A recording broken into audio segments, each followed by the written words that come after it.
Bon dia. Seguim després de la petita pausa amb el segon debat del dia, que és les estratègies per millorar la competitivitat empresarial d'una xarxa comercial cultural.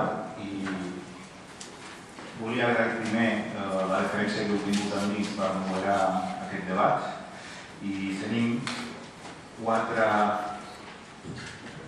perfils diferents que ens donaran la seva visió i aproximació sobre el que una xarxa comercial amb perspectives de futur ha de fer.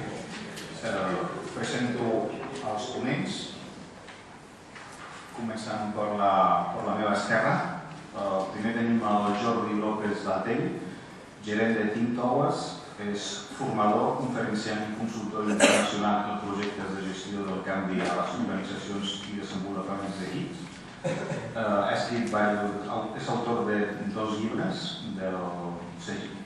dos del grup Urano, Management Fer Pinya i Creo, Luego Creo. Al meu costat està el Félix Riera, que és director de l'Institut Català de les Indústries Culturals.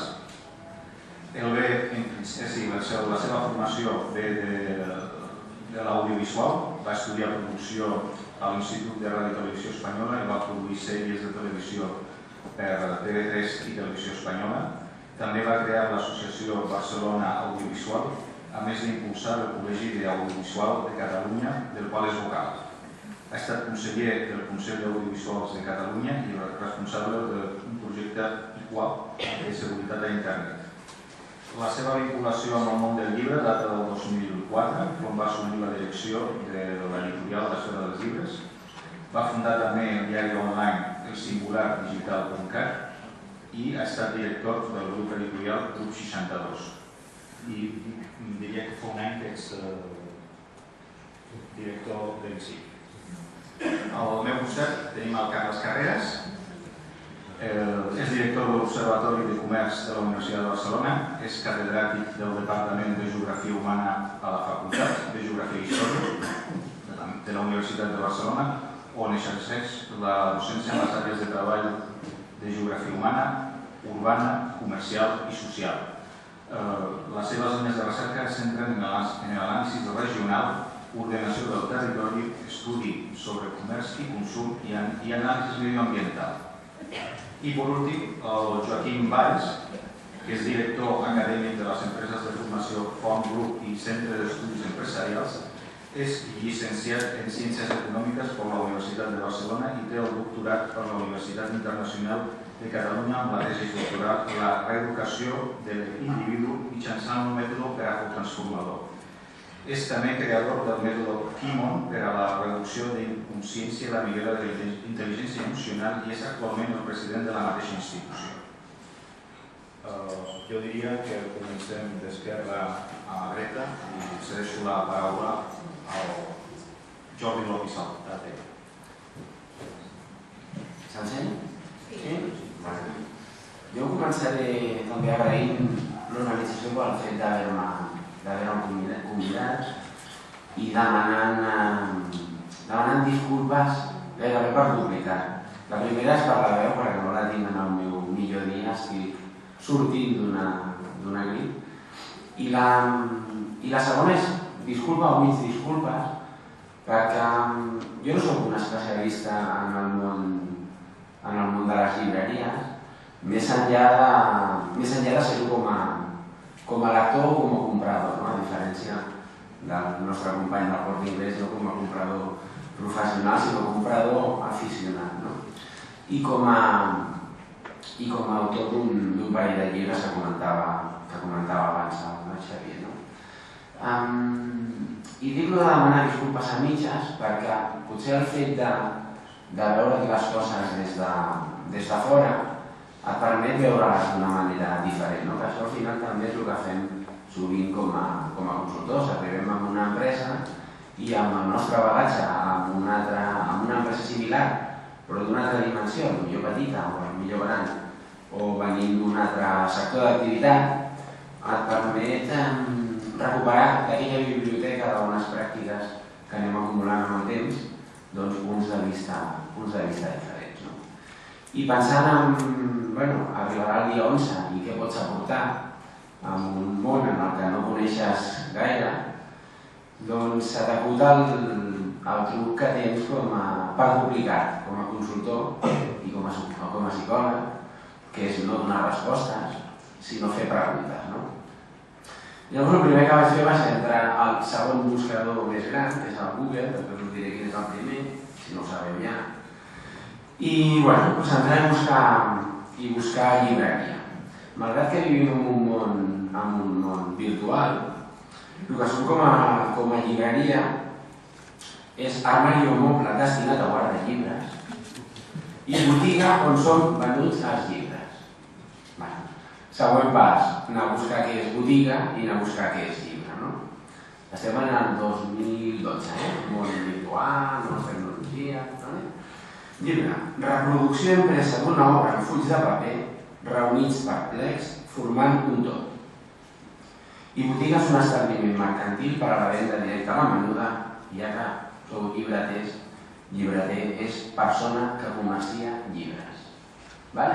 Tenim uns armaris, unes llibreries, tenim unes botigues físiques que comercien en llibres, que a més són físics, i tenim un llibreter que bàsicament ens el defineix com un botiguer.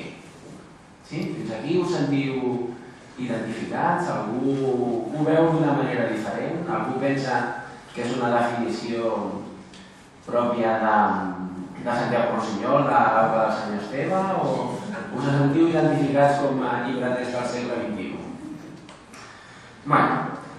Llavors, jo personalment, sense conèixer-vos a vosaltres, jo no pensava que fos una definició pròpia d'un país modern com el nostre i del segle XXI.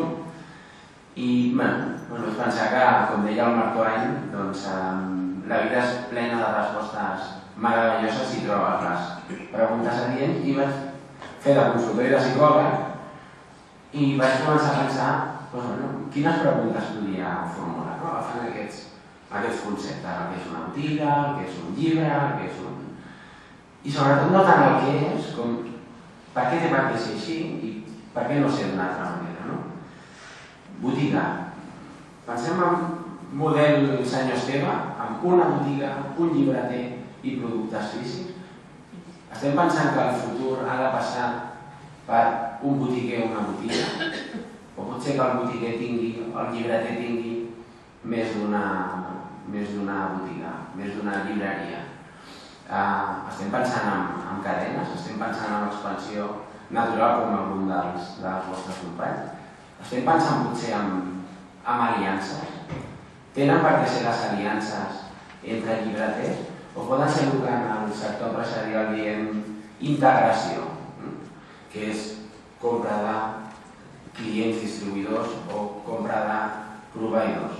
Per aquí sentíem abans un debat bastant apassionat sobre quin era el dolent no de l'obra teatral del senyor Esteve, sinó de la pel·lícula, si el dolent eren les biblioteques que no ens compren llibres a nosaltres o si eren els editors.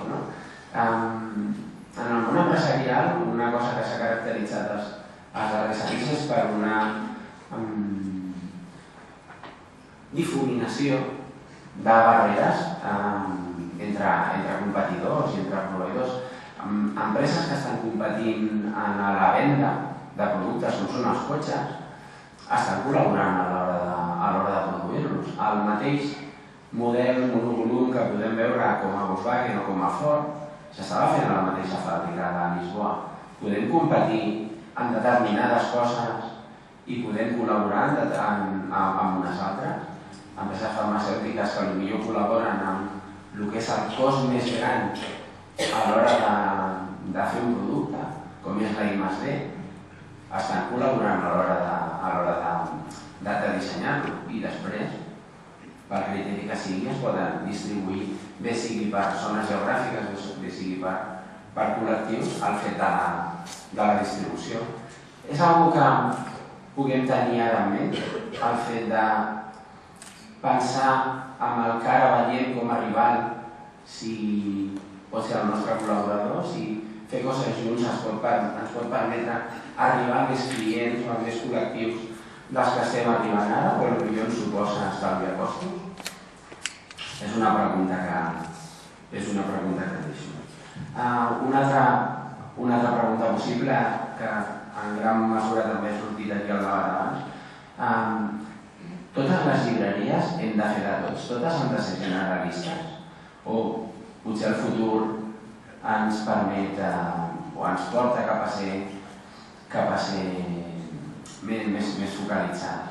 Totes hem de tenir una gran dimensió o podem ser petites.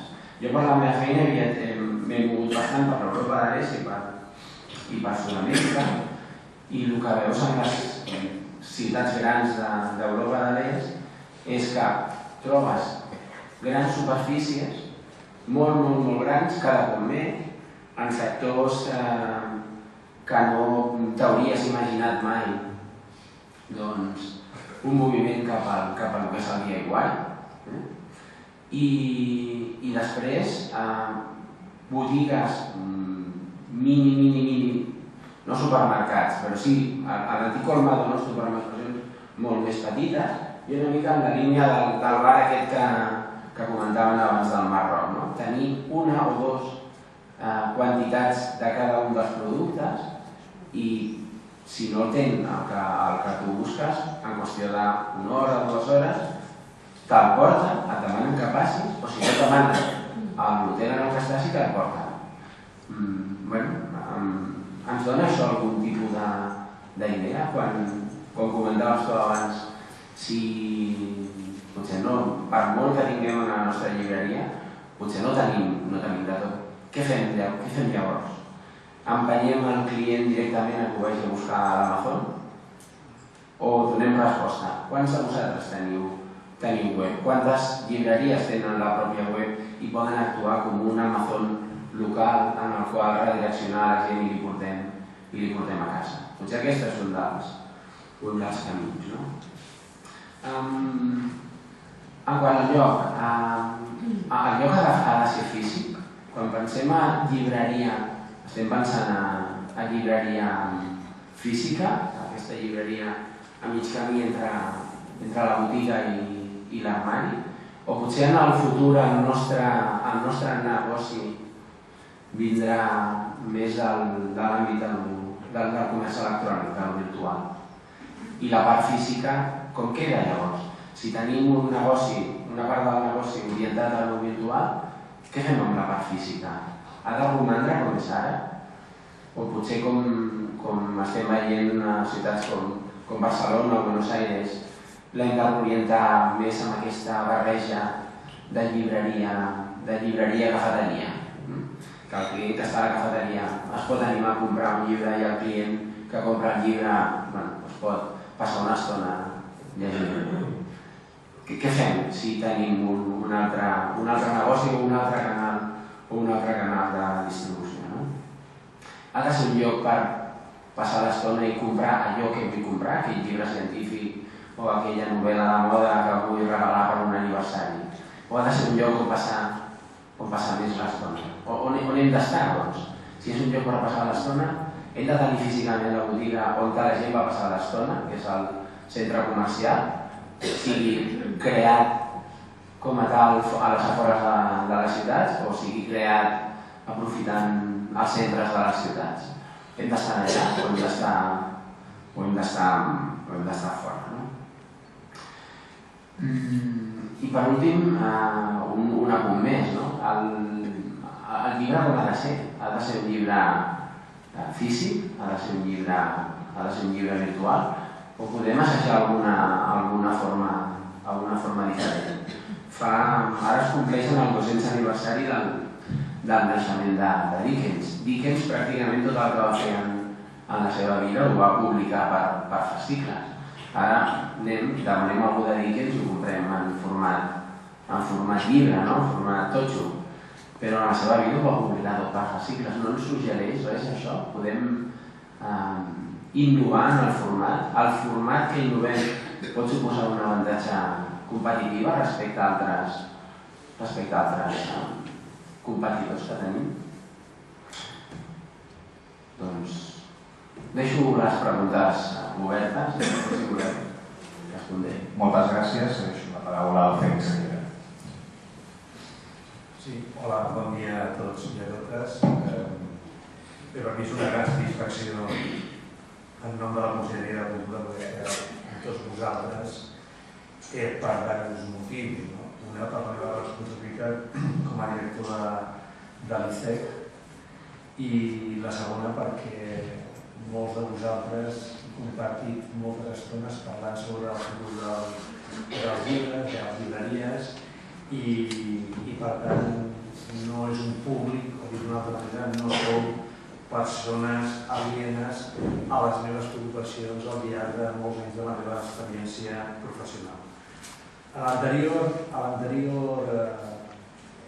taula, a l'anterior debat, sortia una idea, o millor dit una idea, una pregunta que és des d'on, m'ho ha suggerit, des d'on hem de mirar, diguéssim, els problemes que té el sector en aquests moments, i quan dic problemes no estic dient en un sentit negatiu, els problemes s'identifiquen i es solucionen, sinó com a pauta per intentar solucionar-los, des d'on hem de mirar, diguéssim, la posició dels llibreters i més en el marc d'un congrés.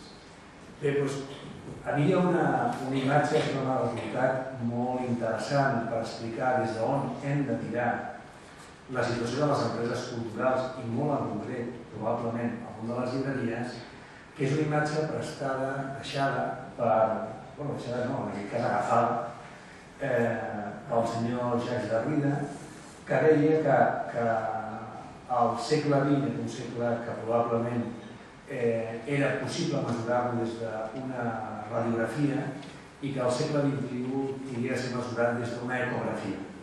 El que estava probablement suggerint Derrida és que durant molts anys, amb una imatge fixa, podíem veure quines eren les factures, quines eren les dolències que teníem a través dels raigs X i de les radiografies, i amb això teníem prou per poder dictaminar i per poder establir quins eren els nostres problemes.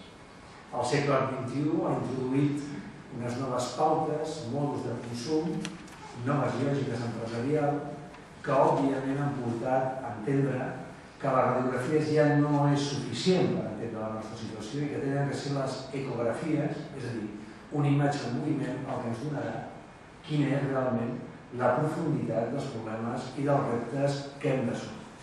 Dic això perquè moltes de les coses que jo ara diré formen part d'aquesta imatge en moviment.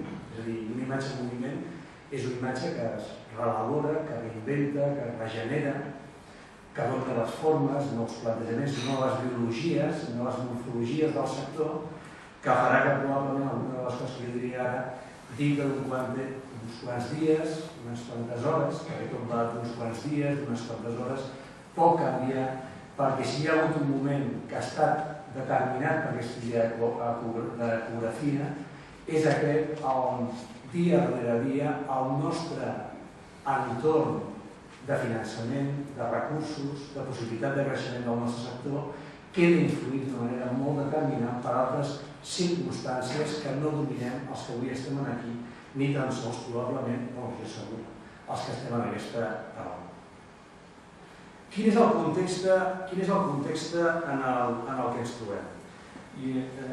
Jo aquesta ponència meva, si a algú m'interessa, jo els slides de les imatges us les passaria a l'organització i per tant em podríeu fer ús. On estem? Bé, en primer lloc crec que és important, per després parlar de quines podrien ser les accions a fer, veure quin és el context. Primer, estem en un context de crisi econòmica que implica dificultats per assolir vies de finançament, pòlisses de crèdits, descomptes de factures, préstecs i avals. Aquest és un element determinant pel nostre sector. La majoria de les nostres empreses funcionen, les que jo conec, per polítiques, per exemple, de pòlisses de crèdit, de sistemes de finançament. Avui això està sent cada vegada més difícil. I posaré un exemple per veure aquesta ecografia.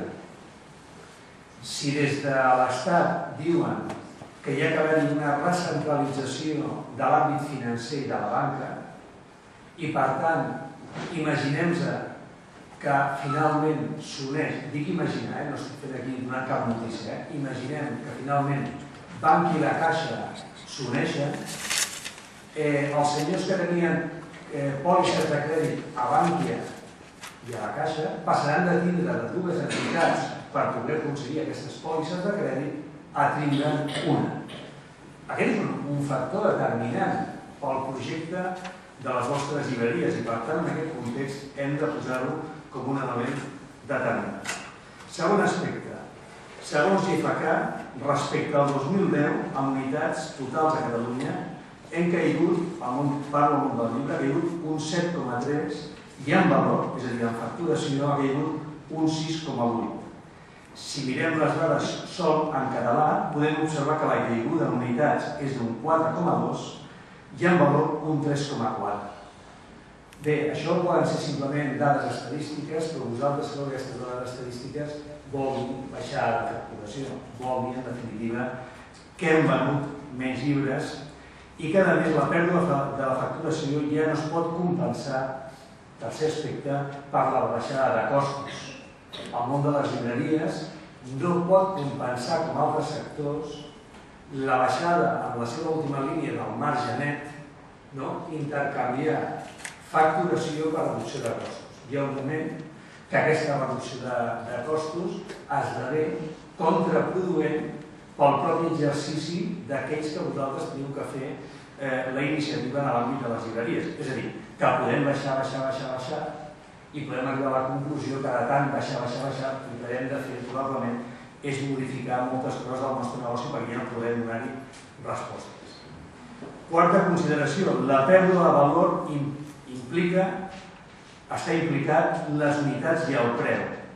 I sobretot és molt preocupant quan està implicat sobretot les unitats. Per això vol dir refredament del consum. I una dada important, la demanda interna que es preveu en el 2012, és a dir, aquest any, és a dir, dit això pel govern espanyol, la demanda interna es preveu una caiguda de 1,3 punts determinada principalment, no solament, però principalment pel consum del públic. És a dir, que aquesta caiguda, diguéssim, de la nostra facturació, quan ja queda afectat, torno a repetir, les unitats vendudes, vol dir que estem perdent capacitat dels nostres compradors per posar-hi diners en el consum de llibre.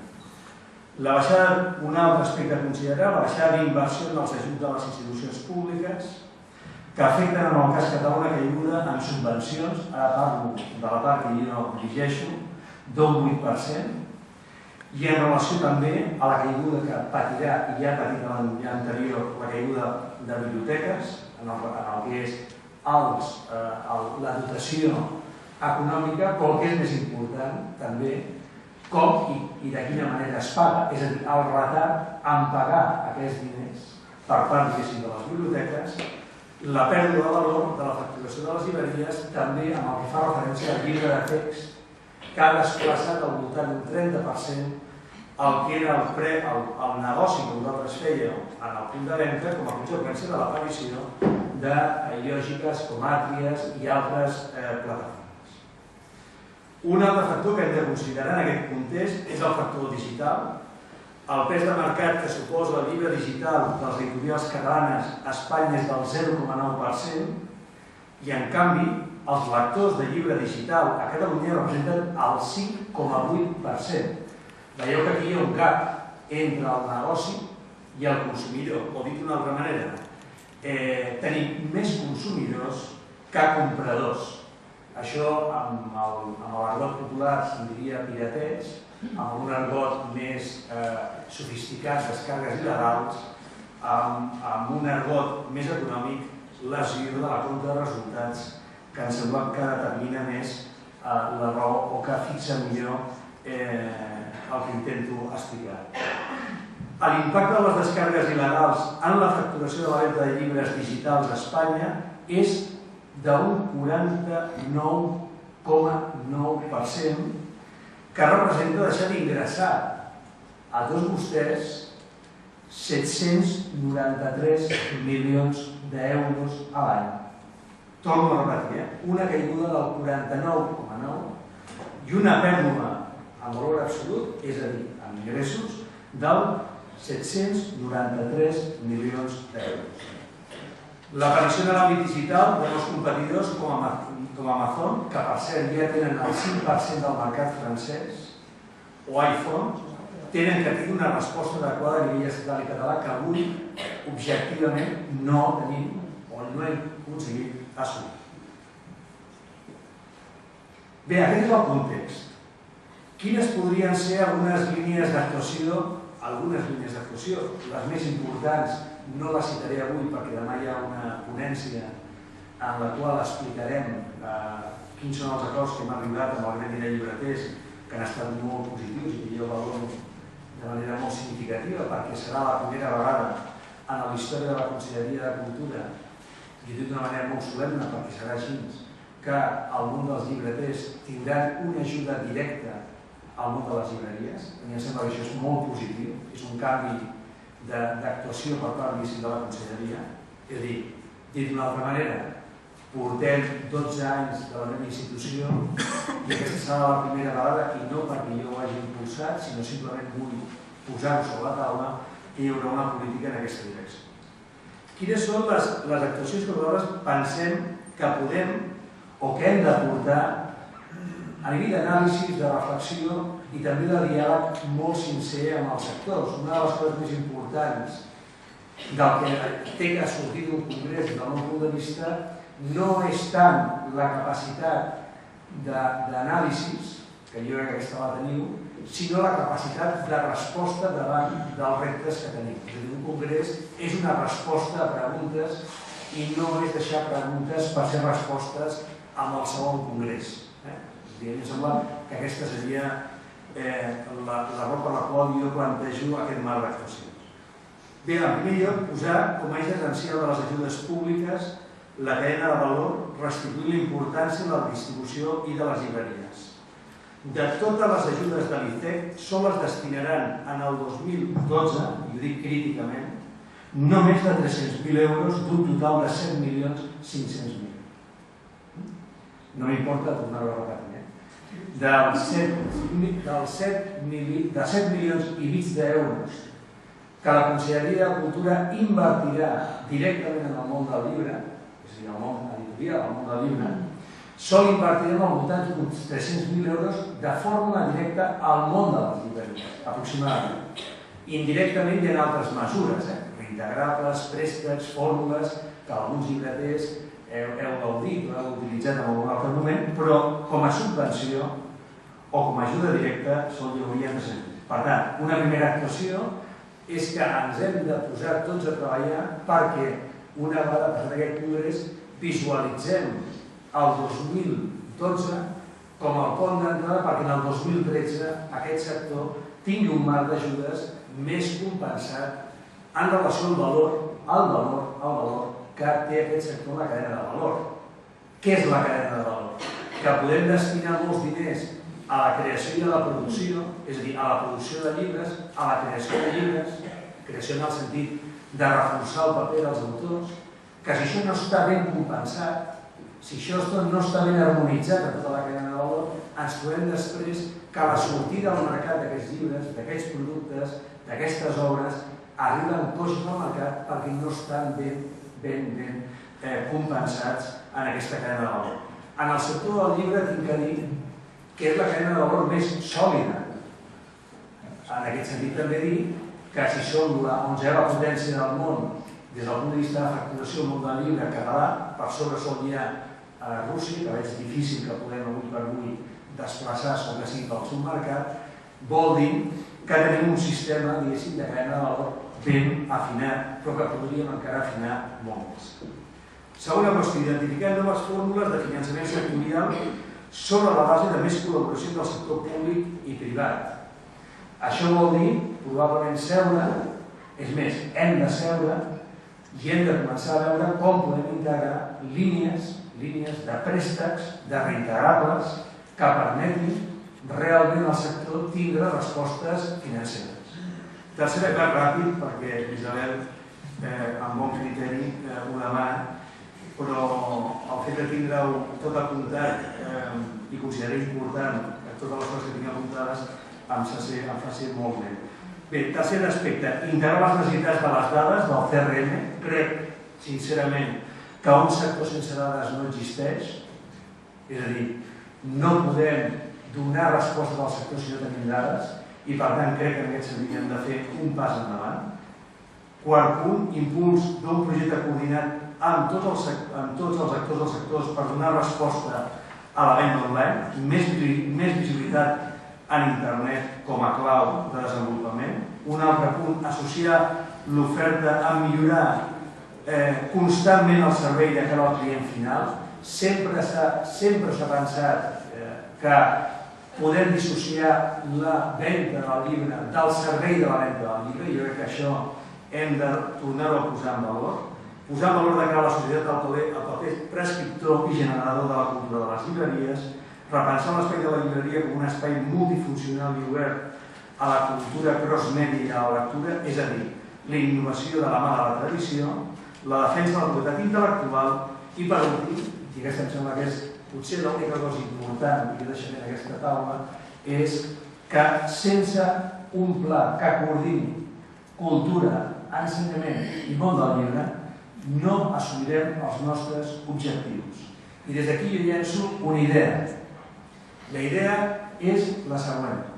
Crec que des de la vostra plataforma, i nosaltres ens posem al vostre costat, tindríem que dissenyar un pla per apropar el paper de la llibreria a les escoles. Identificar en els nanos, en els infants, en els més petits i en els que no són més petits, la importància de la llibreria com a lloc de cultura, com a lloc de prescripció i com a lloc de crear comunitat. Em sembla absolutament essencial fer aquest tipus d'iniciatives perquè d'una altra manera l'únic que anirem perdent és lealtats que al llarg de la història s'han anat desvirtuant com a conseqüència d'allò que he començat dient, d'aquest pas d'un món que podíem mirar a través d'una radiografia a un món que avui ens obliga a veure les coses en moviment real, que és el món de les ecografies. Moltes gràcies.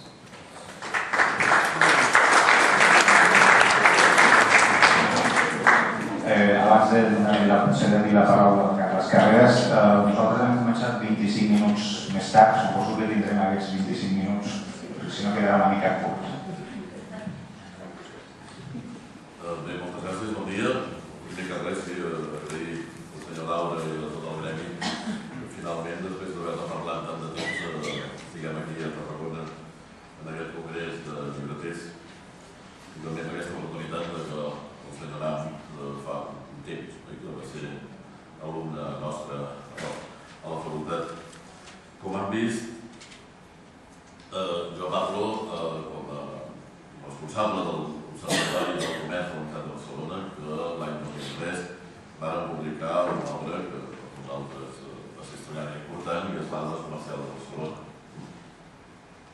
A partir d'aquí, ja abans i després, tant a nivell nacional com internacional, ens hem dedicat a anar observant el comerç, és a dir, que nosaltres no tenim un negoci, només ho fem des d'una posició pública i amb molt pocs contractes realment privats, bàsicament per la voluntat de preservar la independència de l'estudi.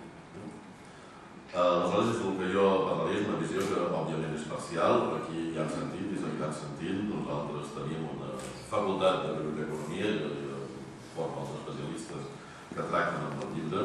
Nosaltres el que hem estudiat, i sobretot fa poc es va presentar la tesi del doctor Sergio Valero, que va estudiar el cas de les llibreries de Barcelona, la localització de les llibreries de Barcelona com el cas d'estudi de les relacions que hi ha entre la ciutat, comerç i consum. Per tant, el nostre punt de vista és parcial, com tots, òbviament.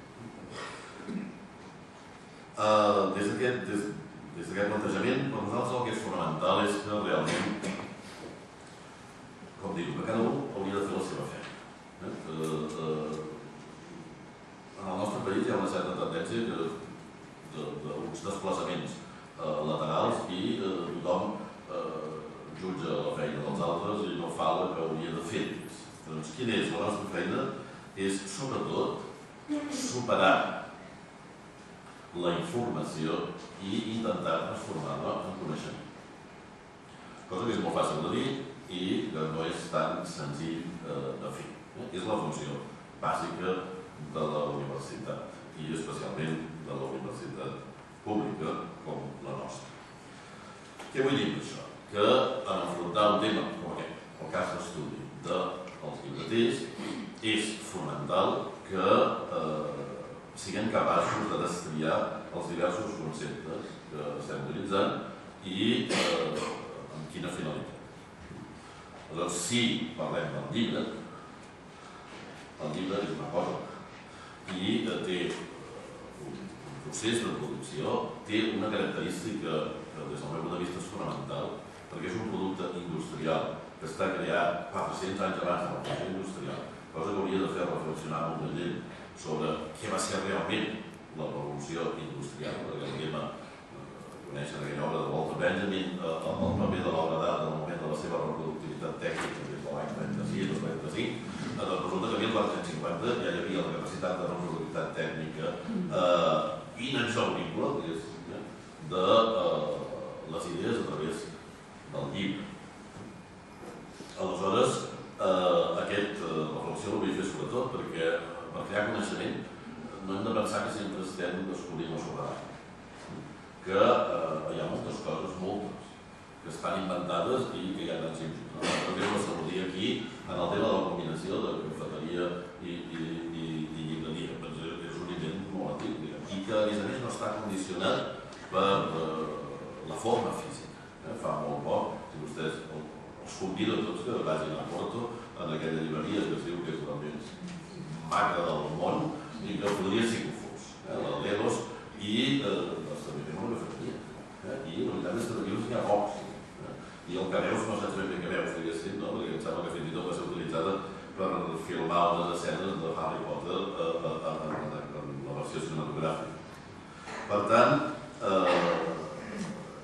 crear coneixement vol dir no pensar que el que nosaltres descobrim per la nostra ignorància és nou, sinó que hem de mirar les coses amb la consciència que hi ha moltes que ja estan inventades, que hi ha hagut moltes persones al llarg de la història que han fet contribucions realment extraordinàries i que conèixer ens ajuda a nosaltres a poder-nos orientar. Des de l'observatori el que fem és observar establiments comercials. I clar, els establiments comercials són empreses comercials. Llavors hi ha unes empreses comercials que comercialitzen llibres i hi ha altres que comercialitzen discs i un disc que avui en dia ja no sé si es comercialitzen. Nosaltres, coliflors. Aleshores, això és una empresa comercial.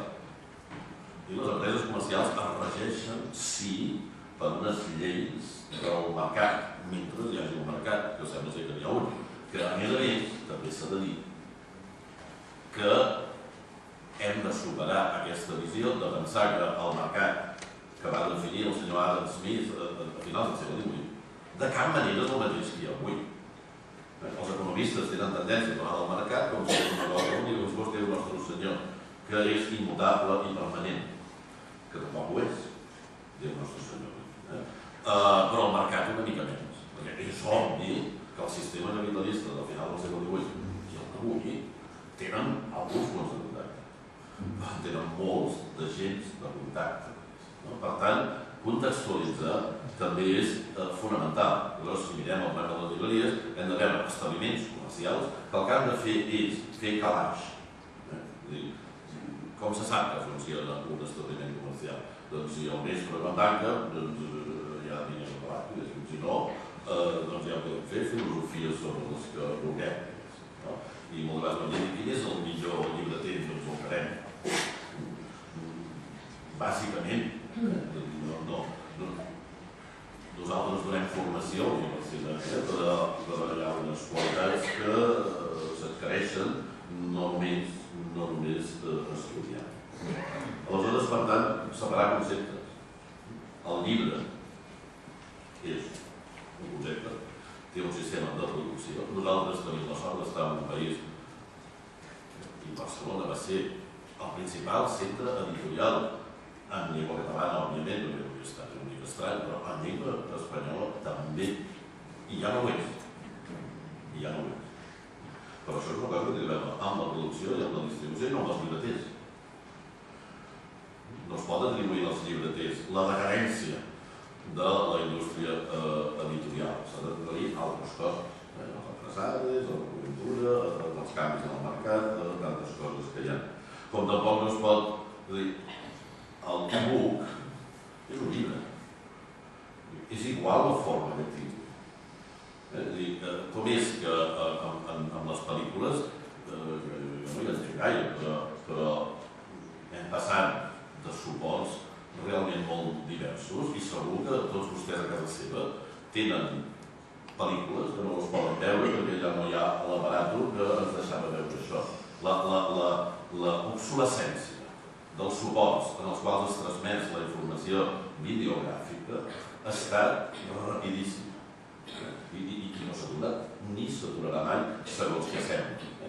En canvi, aquest col·lega nostre de l'Arxiu de la Corona d'Aragó que va fer una tesi doctoral de les més magnífiques que s'han llegit sobre els portolans catalans, doncs pot llegir manuscrits de l'edat mitjana i pot llegir incunables i pot llegir llibres del segle XVIII, sigui a través d'internet o sigui directament a l'arxiu i segueix treballant i fent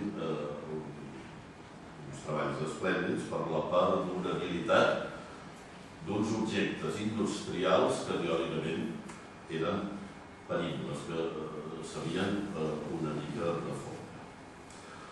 No parlaré del llibre, tot i que és el que m'agrada més parlar, perquè ara que el que deia el representant del govern, per simplificar,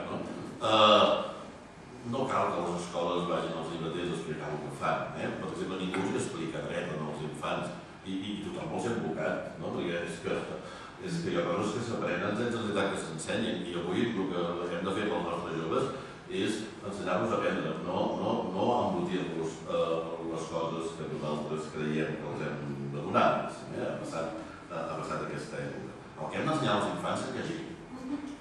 El que hem de demostrar és que és impossible de viure sense llegir. I en aquesta època que vivim, d'aquesta situació tan catastròfica, llegir és un dels escapismes més extraordinaris que viu. Perquè llegir un llibre, encara que sigui, amb perdó, els catalans que ens agrada l'escatologia, encara que sigui el gata, pots estar llegint qualsevol cosa que et transporta a qualsevol lloc i a qualsevol època del passat, al present i al futur. Això, si no és virtualitat, no sé, que bé que Dios se retira. Però, com que hem de parlar de llibres i no de llibres, només assenyalar que el llibre, per què és complex? L'altre dia un diccionari de la Universitat de Barcelona ens deia que les universitats, el problema no és que siguin públiques, ara que està de moda insultar, dejectar i trepitjar els funcionaris públics, perquè és molt fàcil, no? I la gent no se'n recorda que quan es vol donar de baixa de no sé què, de telefonia o de no sé què, se les ha d'haver amb uns funcionaris que no ho són, que són intracables. Que et diuen, i vostè per què es vol donar de baixa? I per què no va demanar que no vaig comprar? No va demanar perquè jo volia subscriure al Canal Plus o al Imagen, per què l'he d'explicar que no vaig? Perquè és un altre problema. Però em deia, les universitats semblen més carrers que les editorials. Per què? Perquè estem, això que se'n diu els intel·lectuals, perquè ara s'hauria de venir intel·lectuals, no sé com se diu, però això que deien els intel·lectuals. Sí que hi ha coses que diuen llibres que s'han fet de no sé quantes mans, llibres que es fan per encara, sí.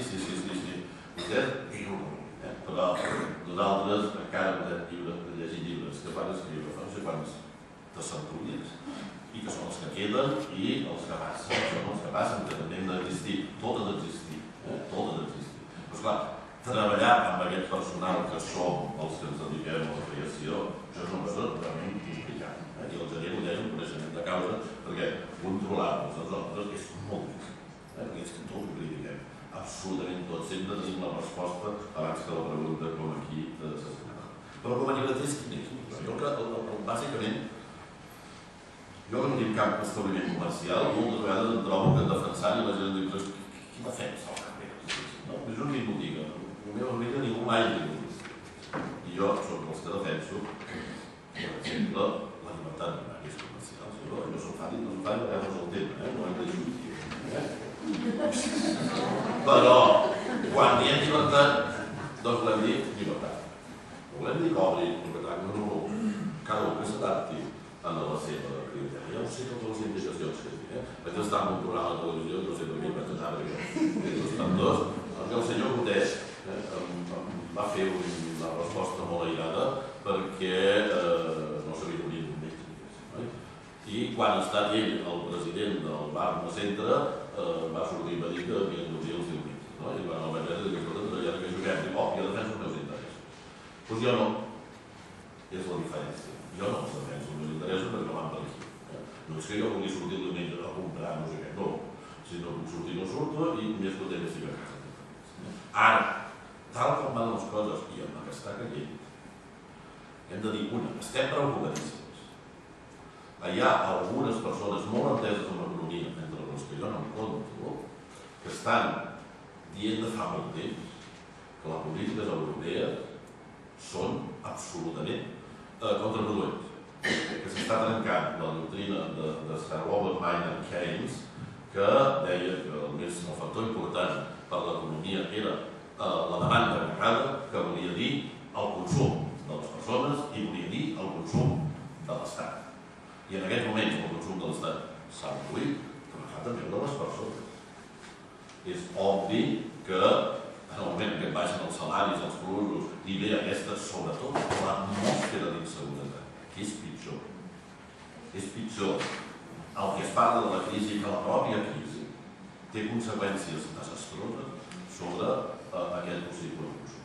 I el que no veiem és que les mesures creatives i d'incentivació no les veiem. Doncs en aquest moment, més que mai, es necessita una certa qualificació. He tret el problema dels horaris perquè sé una mica, fa tants anys que m'hi dedico, però per mi el que és més important és un tema, per exemple, que sembla de lluny, és la classificació de les activitats econòmiques. Les bases conceptuals de les estadístiques. Jo he de dir que pels anys que fa que treballo em sembla inconcebible que una cosa tan important com l'índex del preu del consum, sobre el que s'articula tota la política econòmica quotidiana, es faci amb unes estadístiques respecte a les quals jo tinc dubtes raonables. En el tema de la classificació de les activitats econòmiques ja no diguem, perquè resulta que a partir de la classificació de les activitats econòmiques s'ha de pagar una llicència o una altra, que és un tema medieval. És un tema medieval. És a dir, què vull dir? Que no s'han de pagar impostos? Òbviament. Però no a partir d'una classificació que s'ha fet fa 2.000 anys i que l'únic que fa és anar-se sofisticant i parcel·lant no sé què i no es pot classificar la vida que va canviar. Vull dir que una llibreria potser podia funcionar no posant un cafè, posant jo que sé, en cada cas. Per tant, sí, acabo. També dir que hi ha un tema molt important, aquí, que és un concret de mateix, diu en llengua catalana. Aquí hi ha un problema, perquè els llibreters són en llengua catalana, no hauríem de... Bueno, hi ha moltes llibreries que venen llibres amb altres llengües. I quan dic altres, vull dir altres. Alguna de les 2.000 llengües que estan censades, no sé, el 2.000 o 20.000 o no sé quantes. Al món. Les llibreries especialitzades en llengües han tancat, nosaltres hem tingut a Barcelona 3 establiments de la llibreria francesa. No n'hi ha cap. Ni un. I ara quan diuen franceses d'anar al Jaimes o alguna llibreria especialitzada segons els temes que tu vulguis comprar. I, no diguem, en anglès, les llibreries italianes han tancat. Però la llengua, òbviament, en el cas del llibre, és un tema fonamental. I llibreries en català em sembla que hi ha poques. Que només venguin en català. No vol dir que no siguin catalanistes, és un altre tema. Però vull dir que en tot això, i he de callar perquè si no els donaran no quedarà molt, nosaltres el que fem és anar estudiant una mica el que passa perquè les persones que han de prendre decisions, sigui a nivell individual o sigui a nivell col·lectiu, tinguin informació i facin el que els sembla. I I, òbviament, el coneixement que nosaltres intentem crear està sesgat per la subjectivitat de cada un de nosaltres. No hi ha bíblies. Ni, encara que siguem professors, quan fem lliçons, no volem donar lliçons. Sinó que el que volem fer, simplement, és fer reflexionar, com espero que una miqueta ho hagi aconseguit molt més.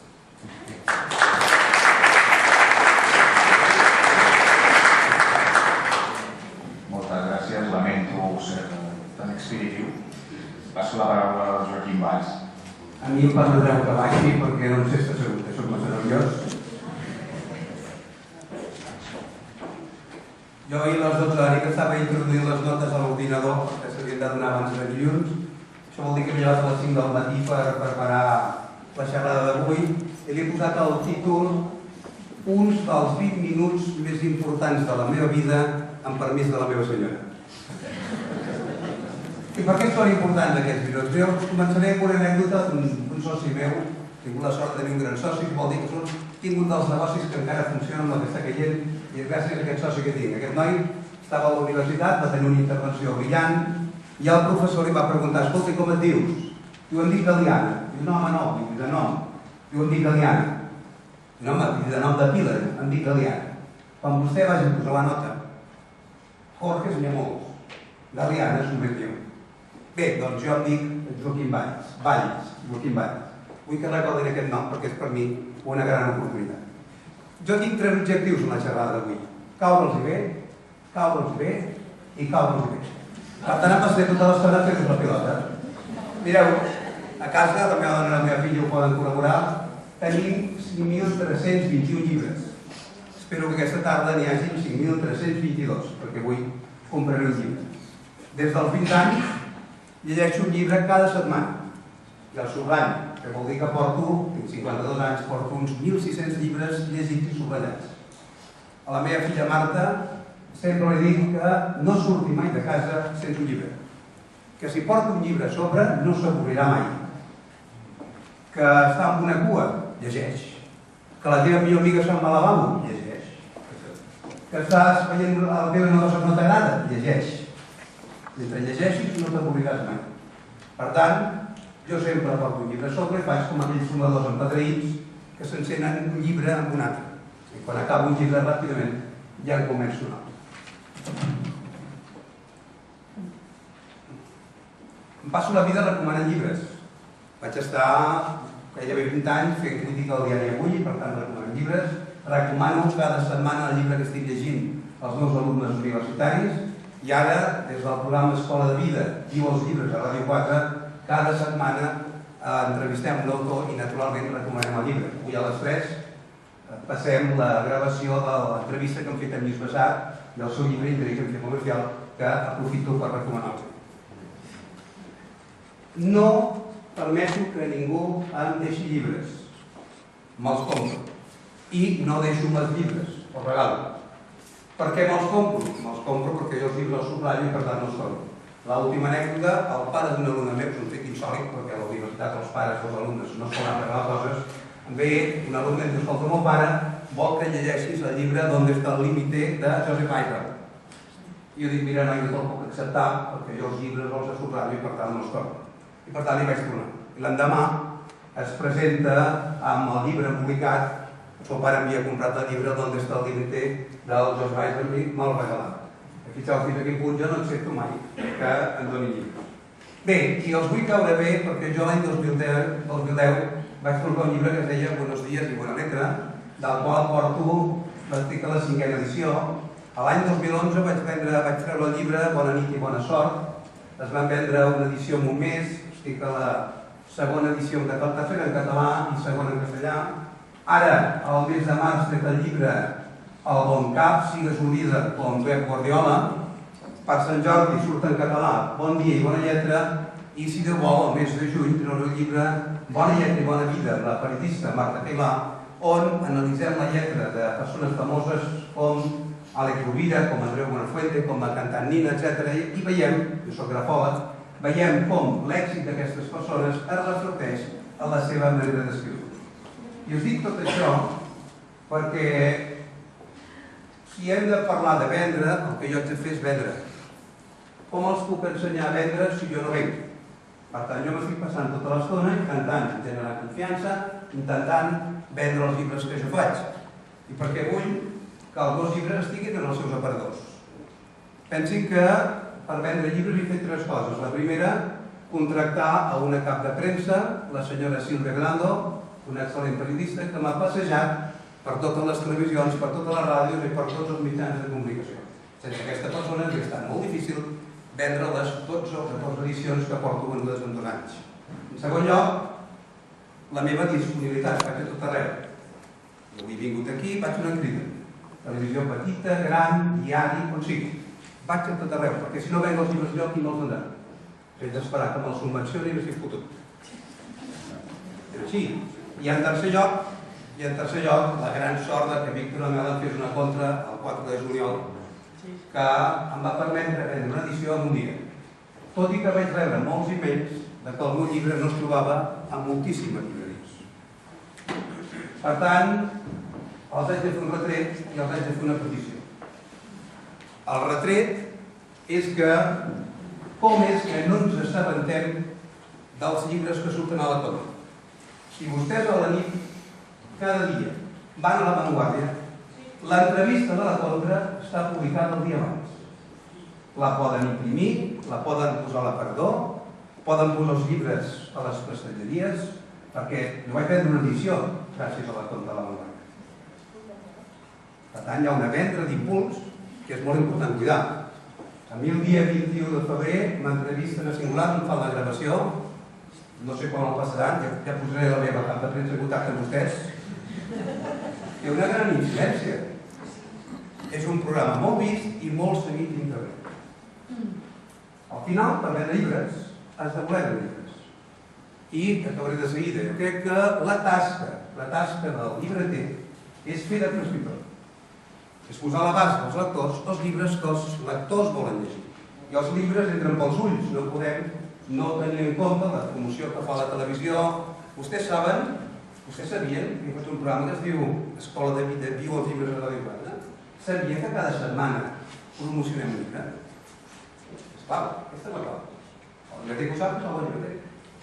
Es posen en contacte amb Millennium.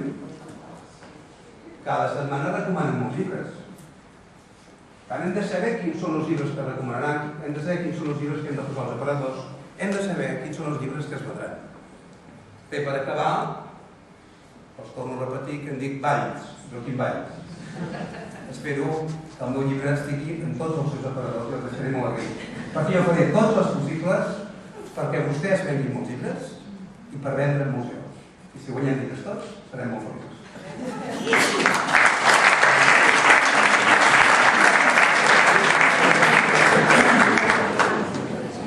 Moltes gràcies als 4 ponents. Donat que anem una mica malament de temps, jo diria que hi ha prou reflexions i idees com perquè